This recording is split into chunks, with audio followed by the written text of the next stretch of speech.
Welcome to the Capitol, and as always, I'm honored to be standing with Representative Danny Morgan. Danny, thank you very much for taking your time. I know it is a huge, busy first week. Well, I'm telling you, I'm just glad you guys are here, Daniel. This is such a great service to our community, and I've had comments across my district telling me how much they appreciate the opportunity to tune in and see what's happening in this legislative wrap-up, because you guys bring a local flavor to the viewers out there, and we really appreciate you all being with us. Well, thanks, but of course it wouldn't be anything without you guys. And these representatives are up here so often we feel disengaged, all of us, with what's going on, but that's not the fact. This young man has shown that you like to engage with your people. Talk a little bit about this week and what's happening that could affect all of us.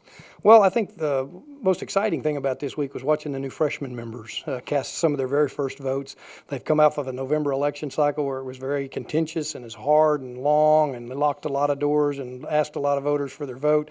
And now they're sitting in these chambers, and I jokingly look at them and say, you know, you worked really hard to get here and ask for this job, and now the phone calls are starting. And so the first week to 10 days of session is always fun to watch the new men and women who come in with the enthusiasm. Well, and you being one in the trenches, you've been in the battles before.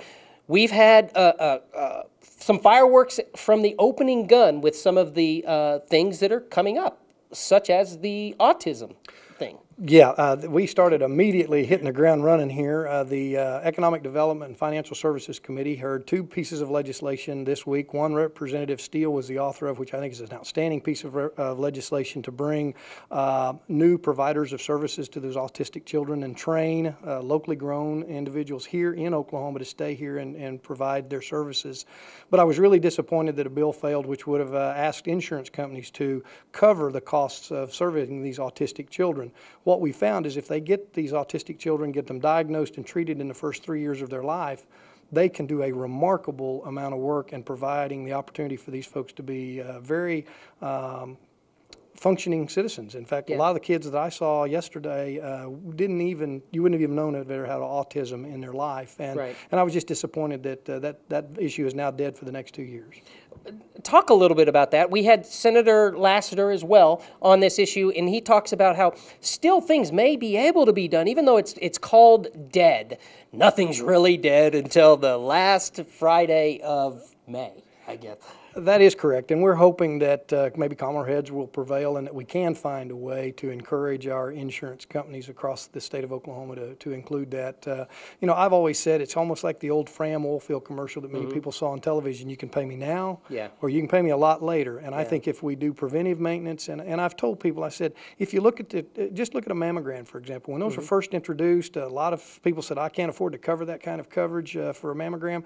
Now it's just a routine procedure, and the reason it became that way is there are so many people now that are covered by insurance coverage, and so the insurance companies now have this huge pool they can bring to these providers and say, I'm going to bring 100,000 people to you that's going to need this service. Now give me a good price. Right. And so the market then gets to work, the private market, and I think that's the best way we can handle this. Wow, so it's what I understand that to be is you let capitalism drive the price down. Right now it may seem like a big thing, but if we could get it going, then the price will drop for everybody and the services will be provided that are necessary for these kids.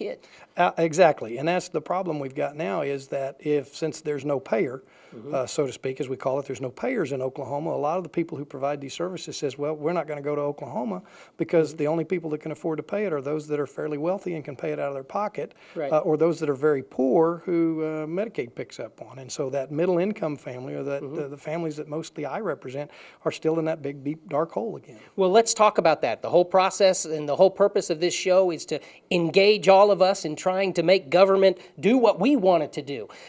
With something like this, what would we do as individuals to say, hey, wait a second, we want that to occur? How do we help in that process, and can we really make a difference? Well, that is It's a tough question. Well, yeah, the thing that really always, I think, influences the legislators, particularly to me, if I have someone from my district pick up the phone and call me and say, Danny, here's the situation. I need some help with this. I really need you to support that issue.